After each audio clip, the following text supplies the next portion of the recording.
नमस्ते।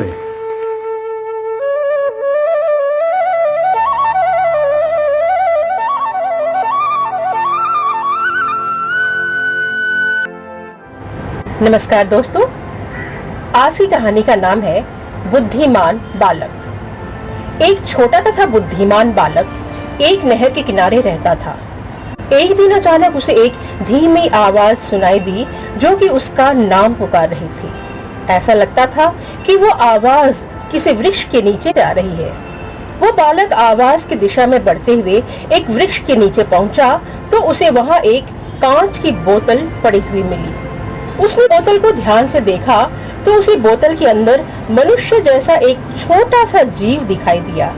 उस जीव ने बालक से विनती की कि उसे बोतल से बाहर निकाल दे।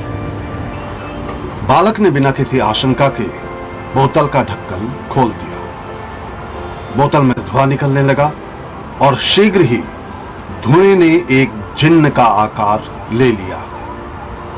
कौन हो तुम? बालक ने पूछा।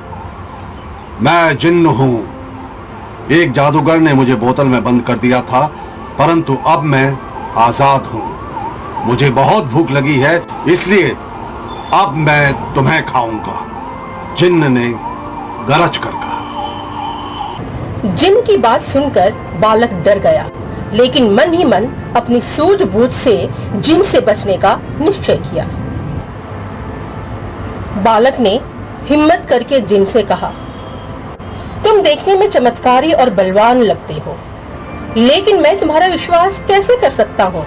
तुम तो आकार में इतने विशालकाय हो, फिर तुम इतनी छोटी सी बोतल में कैसे आ सकते हो?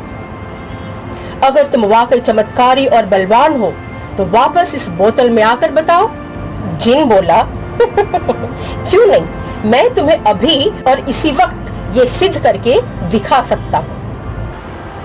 ऐसा कहकर जिन्न फिर से बोतल के अंदर चला गया।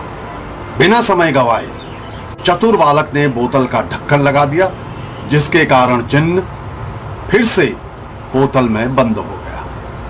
यह देखकर जिन्न ने बालक से कहा, कृपया मुझे बोतल से बाहर आने दो, मैं तुम्हें कोई नुकसान नहीं पहुंचाऊंगा।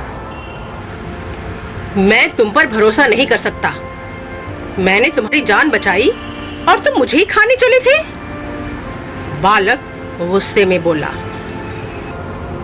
जिन्न दोबारा बोतल में बंद होने से भयभीत हो गया। वो बालक के आगे गड़गड़ाने लगा, पर बालक नहीं माना। तब जिन्न ने बालक को वचन देते हुए कहा, मैं तुम्हें छूऊंगा तक नहीं, बल्कि मैं तुम्हें एक जादुई पत्थर दूंगा, जिसके छूने भर से तुम किसी भी वस्तु को सोने की वस्तु में बदल सकोगे। बालक को जब जिन्न की बात पर विश्वास हो गया तो उसने जिन्न को बोतल से मुक्त कर दिया। जिन्न ने अपने वादे के अनुसार बालक को जादुई पत्थर दिया।